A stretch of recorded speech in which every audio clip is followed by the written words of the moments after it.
Have you ever wondered why the day that once made you feel most alive can now pass unnoticed, as if your existence no longer deserves celebration?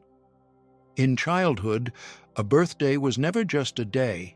It was a crown placed on your head by the universe, a reminder that you mattered in a way that glittered and glowed. There were balloons, laughter, and a sense of being seen without having to ask for it. The day carried an enchantment, as though life itself paused to honor your arrival in the world. But somewhere along the line, that magic thinned. The candles grew fewer, the anticipation dulled, and suddenly it became easier to call it just another day than to admit what was missing. For many adults, brushing off a birthday is not apathy, it is armor. To say, "I don't care," is to place a protective veil over hope, to shield oneself from the sting of disappointment when the world forgets. Behind the casual indifference is often a deep, unspoken truth. We never stop wanting to be remembered. Yet the older we become, the more dangerous it feels to expect it. So we silence that longing, even from ourselves, and learn to pretend the day holds no weight. But the soul always notices. It notices who called, who stayed silent, who showed up, and who vanished into their own lives. This quiet ritual of detachment is not without meaning. Birthdays, stripped of their surface celebration, become mirrors. They reflect back to us not only the years we have lived, but the emotions we carry about being alive. For some, they reveal peace, a simple contentment with the passage of time. For others, they reveal a wound that still waits for acknowledgement. The cake might be gone, the crowd might be absent, but the questions remain. Am I remembered? Do I still matter? Who do I belong to, if anyone at all? What makes birthdays so powerful is not the number of candles, but the way they stir the inner dialogue between the child we were and the adult we have become. The child still longs for wonder. The adult negotiates with reality. And caught between them is the soul, asking whether joy must always depend on who remembers or whether it can be reclaimed from within. This is where the magic shifts. It moves from outer spectacle to inner meaning, from what others give us to what we choose to honor in ourselves. So, perhaps the fading magic is not loss, but initiation, a passage from the need for external validation to the deeper art of self-recognition. To see your birthday not as a performance, but as a pause, a private, sacred reminder that you are still here, still breathing, still unfolding. And while the world may or may not notice, life itself has already blessed you with another year. The question is no longer who remembers you. The question is, do you remember yourself?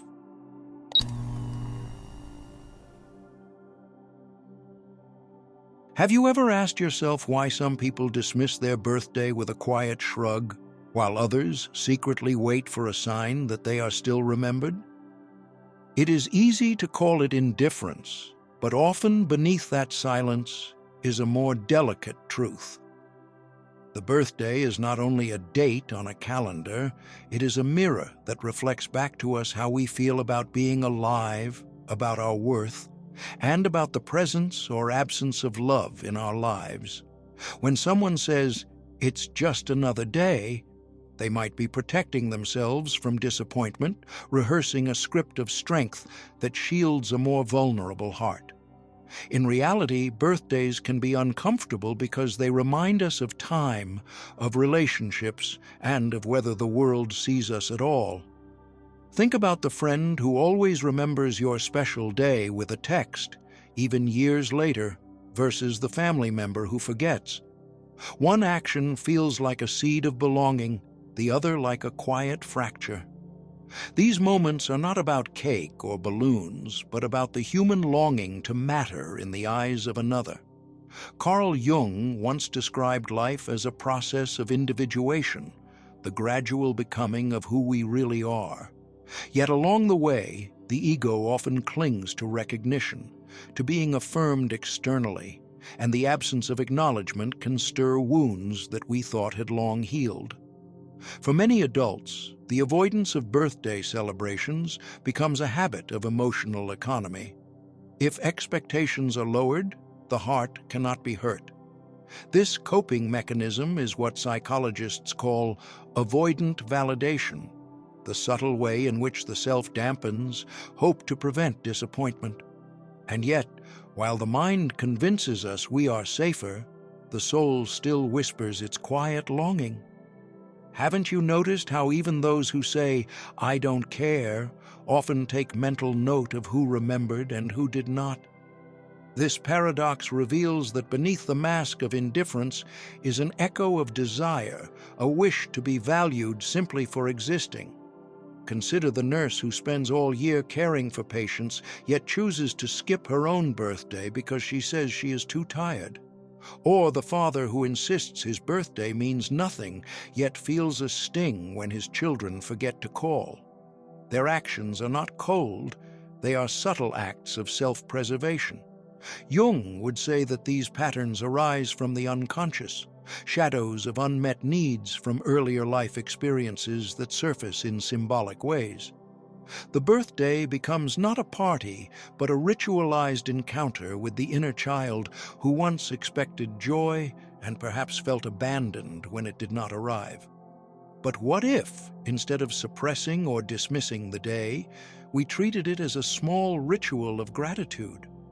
What if lighting a single candle, even in solitude, became less about waiting for others and more about affirming our own existence? By reframing the meaning, the day transforms from a stage of judgment into a sacred pause, a recognition of life itself.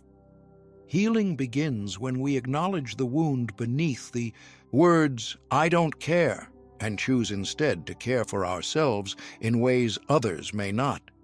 So, let me ask you, when you say you do not care about your birthday, is it freedom you are practicing, or fear you are disguising?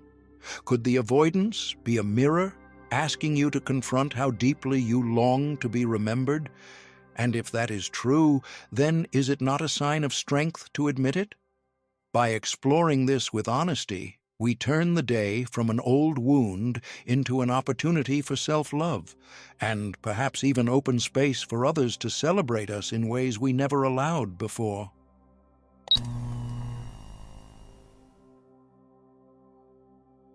Have you ever wondered why it hurts more when someone forgets your birthday than when they say something unkind to your face?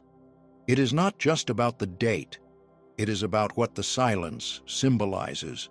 Forgetting a birthday, especially from someone we love, feels like being erased. For some, it is not just one forgotten day. It is the echo of a deeper fear, that they are invisible, that their presence does not imprint itself on the lives of others. And so, the phrase, "I don't care," becomes a quiet defense against the sting of being uncelebrated. But this indifference is not emptiness. It is a mask that the heart wears when it has been forgotten one too many times. Think of the single mother who has planned countless birthdays for her children with balloons, handmade cakes, and small surprises, yet spends her own birthday working late and coming home to a quiet house. Or the man who once loved birthdays as a child, only to grow up in a home where no one remembered, no one asked, no one cared. He learned to stop hoping. The wound began early, but instead of healing, it evolved into detachment. Carl Jung taught that when the soul is wounded, it doesn't always cry out. Sometimes it adapts by hiding the very need that was never met, burying it so deeply that we begin to believe the lie.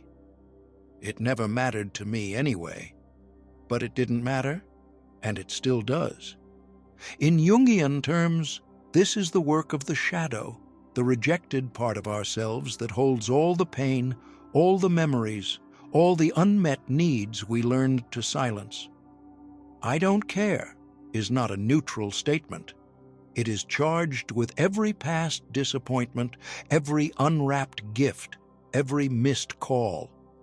The psyche cannot simply delete the need for connection. It can only disguise it. And when this happens, we stop inviting joy in. We stop lighting the candle, even if it is just for ourselves. We tell ourselves that not feeling is easier than feeling forgotten. But in doing so, we slowly begin to numb the part of us that still longs to be seen. Here is the paradox. The people who say they do not care about their birthday are often the ones who care the most, not because they want a party, but because they want to be remembered without having to ask.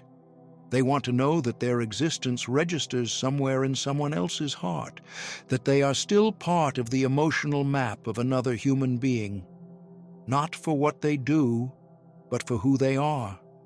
And when that recognition does not come, they do not lash out. They retreat further into themselves. But healing begins with one honest moment, one small act of remembrance that does not depend on others. What if this year, instead of repeating the old story, you honored yourself? What if you wrote a letter to the child in you who once wanted to be celebrated and read it aloud? What if you made yourself a meal you love, not as a performance, but as a sacred ritual? Carl Jung believed that wholeness comes not from being filled by others, but from retrieving the pieces of ourselves we once left behind. So the real question becomes, if no one showed up, would you still show up for yourself? And if the answer is no, what part of you have you been abandoning alongside that calendar date? In naming this, in facing it with compassion rather than shame, you begin the slow return to your own soul, not because someone else remembered you, but because you finally did.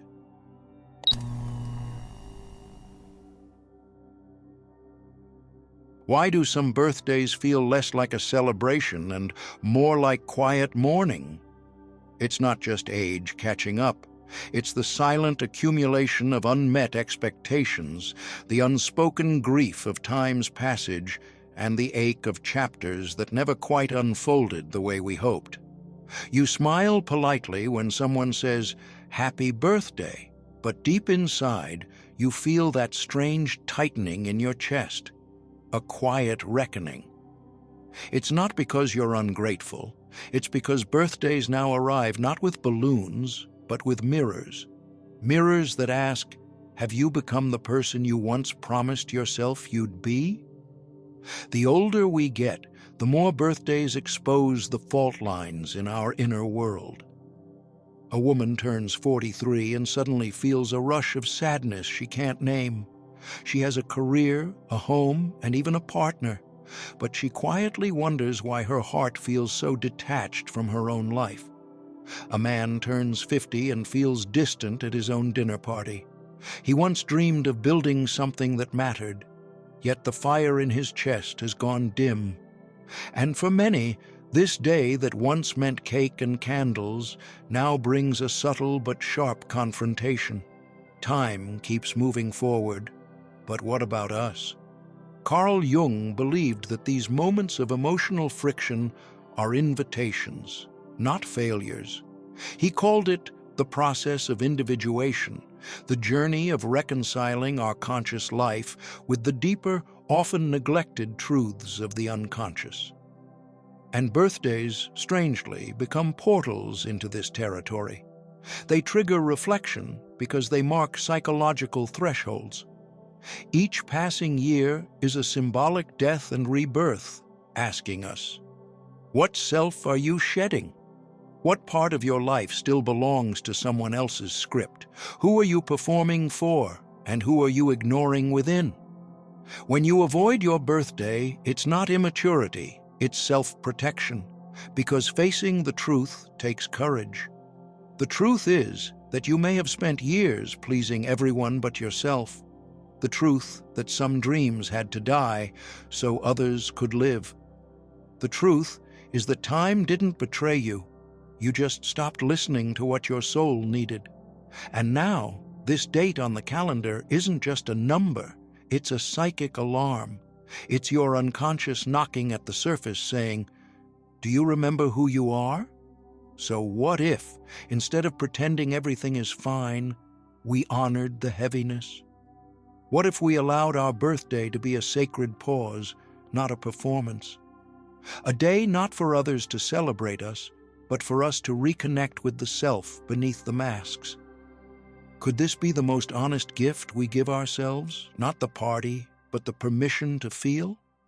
To grieve the lost time, to forgive the detours, to make peace with the timeline that didn't go as planned. Because in that stillness, something else awakens. Healing begins when you realize that you are not behind. You are exactly where your soul needed to arrive to wake up. Maybe that's what birthdays were always meant to do, not keep us young, but bring us back to ourselves.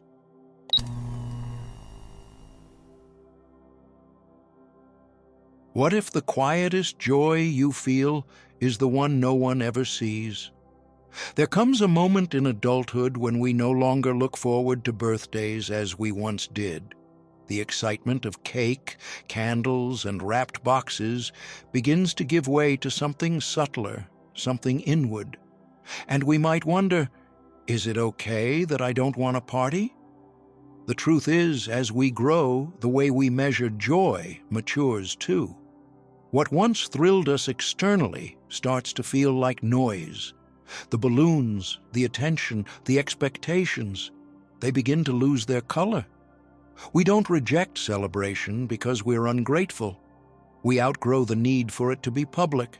Our deepest moments now whisper rather than shout. This shift is not sadness. It is sacred. Imagine a woman waking on her birthday, no one calling, no text pings, but the light falling just right across her coffee cup makes her smile. She takes a walk in the morning air and feels something more genuine than any dinner reservation ever offered. Presence, or a man who no longer craves applause at his work anniversary, but instead takes the day off to sit by the ocean and remember who he is beneath the roles he plays. These moments are not signs of isolation, they are signs of integration. Carl Jung called this kind of shift the movement towards self-concordance, where our motivations are aligned with our true inner values. It is a form of individuation, the psychological process of becoming whole. Rather than chasing validation from the outside world, we begin to validate ourselves from within. We no longer celebrate because it is expected. We celebrate because it is aligned. But here's where the paradox enters. Even in this peace, there is often a quiet ache, a yearning that someone, somewhere, might still remember. Not to throw us a party or post on social media, but to see the invisible celebration we are holding inside. Isn't that the essence of love? To be seen, not in our loudest moments, but in our most silent ones? And so the question arises, can joy be complete without witness? Can we be fully content in our solitude while still longing for sacred recognition? Does the soul grow stronger when it chooses solitude, or is there a kind of love that knows how to find us, even in the stillness? If your joy has become quieter with time, know this is not a loss. It is a return to the kind of meaning that doesn't need spectacle, but still, if someone out there happened to remember, to reach out, to say, "I see you," wouldn't that make the silence even more beautiful? Let that be your next act of healing. When you sense someone is choosing quiet over performance, don't assume they've stopped celebrating life. Maybe they've just started celebrating it differently. Maybe your small gesture, a message, a knowing look, a gentle presence, is not just kindness. Maybe it's what completes the circle.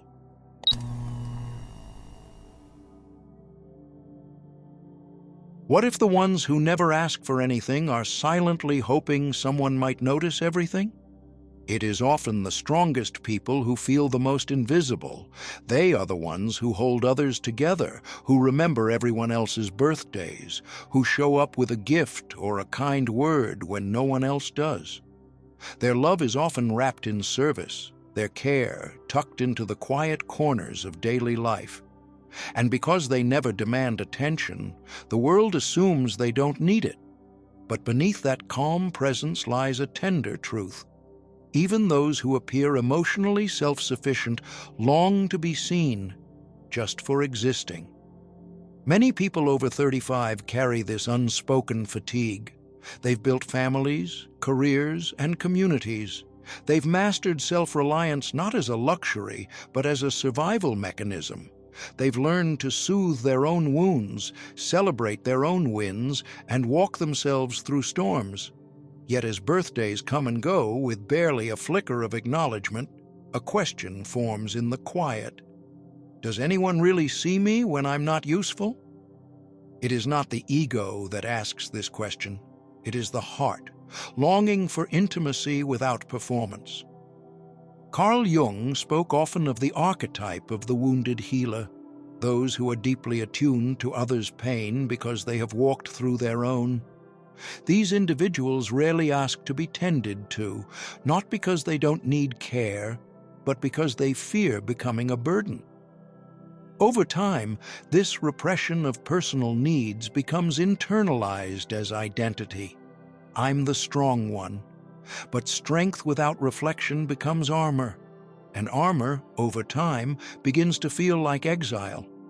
Imagine a woman who has raised children, cared for aging parents, and kept her family afloat emotionally and financially.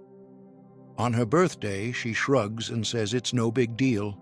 But as the sun sets, she quietly hopes for a phone call that never comes. Or a man who mentors everyone in his office, who's the rock in his friendships.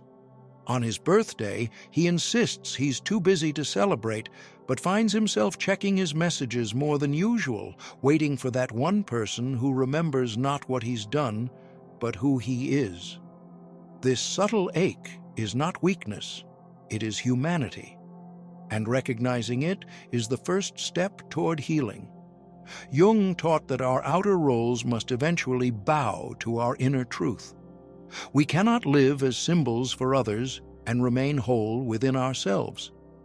Individuation requires reclaiming all parts of the self, including the part that longs to be celebrated, not for what we give, but for simply being here.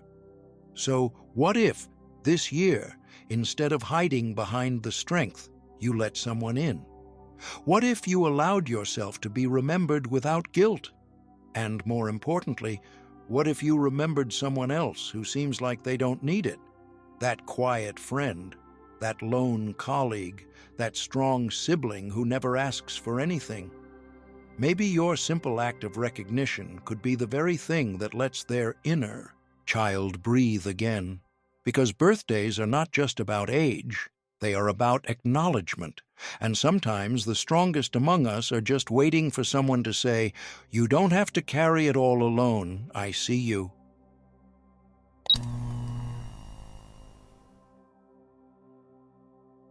What if your very existence, exactly as it is today, is already the miracle you've been waiting to celebrate? There comes a moment, especially in midlife, when the glitter fades and the deeper questions begin to stir. You find yourself less enchanted by parties and more drawn to peace. You crave something quieter, something real. No longer looking to be dazzled by the world, you want instead to feel rooted in it. The old scripts of birthdays, balloons, noise, spotlight, no longer feel like home. You begin to sense that meaning is not in the celebration itself, but in the quiet awareness that you've survived, transformed, and become more fully yourself with each passing year. This shift is not a loss of joy, it is the deepening of it. Carl Jung often spoke of individuation as the sacred return to wholeness. In your youth, you may have measured your worth through external recognition. Who remembered? Who showed up? Who gave what? But as you grow inward, you realize the greatest gift is presence, the kind you give yourself. To sit in stillness on your birthday, not because no one came, but because you are finally here for you. To look at the calendar and whisper not "Happy birthday," but "Thank you, life, for not breaking me when I didn't know how to bend." And still, there is no shame in longing. If someone remembers you, let them. If a friend sends a message or a sibling calls, open your heart to receive. It is not a weakness to be seen. It is healing. There is an art to allowing love to touch you without needing to prove you are fine without it. That softness, right there, is strength. Because ultimately, you are not the forgotten one. You are the witness, the culmination, the wish that kept whispering, "Keep going" in the hardest moments. You are living evidence that even uncelebrated growth is still sacred. You have changed in ways no party could capture. You have endured in silence, healed in the dark, and blossomed where no one was watching. And that is worth honoring. So perhaps this year, you give yourself something radical. Not a gift, not a plan, but a moment. A moment to look back at all the versions of you who survived so that you could stand here now, stronger, softer, wiser. A moment to realize you don't need a spotlight to feel meaningful. You don't need a room full of people to feel seen. You don't need a cake to be worth celebrating. You already are the wish, a living continuation of every version of yourself that made it here. So light a candle if you want, or don't. But remember, your existence does not need permission to be meaningful. You are the celebration, and that is enough. If this touched something sacred inside you, don't let it fade into silence. Like this video, subscribe, and turn on notifications. Your presence here is not just support, it's resonance. And if you feel moved to give back, your donation becomes a quiet but powerful gesture that helps keep this light alive for others still walking in the dark.